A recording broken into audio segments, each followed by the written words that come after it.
Labaran dare kenan.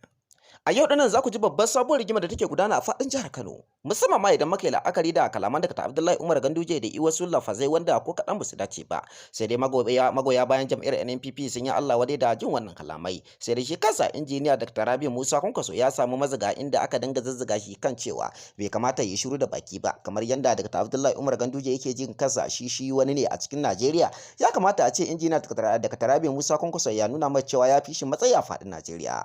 Domin ko babu komai a yanzu shi kansa Dr. Abdullahi Umar Ganduje a 2027 zai tabbatar da cewa ba shi da uwa a murhu, ma'ana a wannan lokacin ko da yaushe za a iya yi mishi kantawaye, ma'ana za a iya kifar da shi a wannan lokacin. Domin ko ba komai ya riga ya san da cewa ita wannan kujera da aka bashi ta shugaban jam'iyya ta APC, ya riga ya san da cewa an bashi ne ta rikon ƙwarya, ba wai an bashi ne na dindindin ba. Domin a wannan lokacin zai tabbatar da cewa wannan rikon ƙwarya da aka bashi tamkar cutarsa akai, domin a wannan lokacin zai dawo ba minista babu kuma wannan kujera ta shugaban jam'iyya ta APC. Idan muka garzaya kalaman injiniya Dr. Rabi Musa Kwankwaso, inda yi lafazai masu hikima da kuma hankali da sanin ya kamata, inda ya furta cewa ai dukkan wani mai hankali ya san me zai faɗa kuma ya san me zai je ya dawo mishi, ba wai ka faɗi kalma saka ka ba tare da ka tsaya ka tattauna ta ba.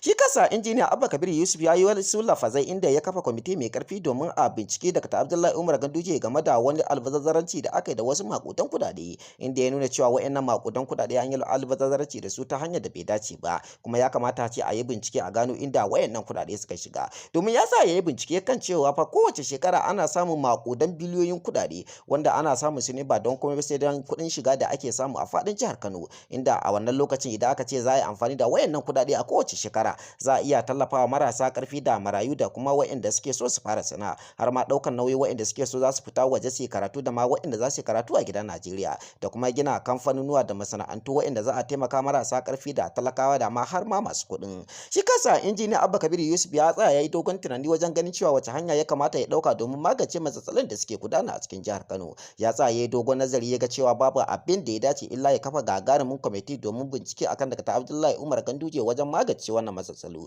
Domin ana zargin Dr. Abdullahi Umar Ganduje da zargi, ko mu ce ana zargin sa da sama da faɗi da wasu jahilan biliyoyin kuɗaɗe, wayannan kuɗaɗe idan har aka baiwa dukkanin wani ɗan jihar Kano, wato kowanne su zai iya samun kimanin naira 760 a cikin wannan shekara takwas da yi, wanda kuma wayannan kuɗaɗen akwai su a ƙasa ba wai babu su ba, bayan duk da yayi ayyuka amma dai ana zargin su da sama da faɗi da wayannan kuɗaɗe.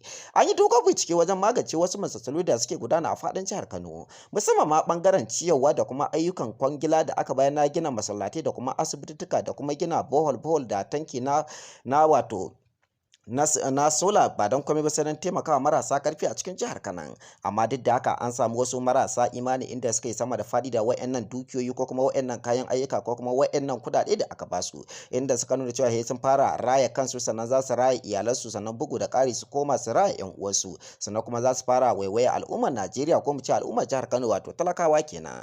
Akwai ƙura, haka zalika akwai lauje cikin naɗi, musamman ma ɓangaren ɗumamar yanayi da ake ta fuskanta a wannan lokaci, inda gari ya zafi ake karɓar kiɗa ta ko ina kyamara ba sa iya tare kansu da kansu, inda kowane magidanci da kuma civilian, ma'ana wanda ba shi da aure, kowanne yana fuskantar yanayin da ake ciki. Bayan tono wannan sirrika, mutane da yawa sun yi Allah wadai da yanayin yadda aka sama da faɗi da wannan kuɗaɗe. Sai dai ko ba komai shi kansa talaka yana da laifi, domin sai a yanzu sai mai kuɗi ya ɗauki kuɗi ya baka sannan zaka je ka zaɓe shi. Da haka dole ne ɗan siyasa yi namijin kokari wajen ganin cewa ya magance matsatsalinsa kuma ya mai da kuɗaɗen da yi asara a lokacin da yake neman yakin zaɓe. Ku ci gaba da bibiyar mu, ku yi subscribing kana ku danna ƙararrawa domin jin sirrikan 'yan siyasar Najeriya.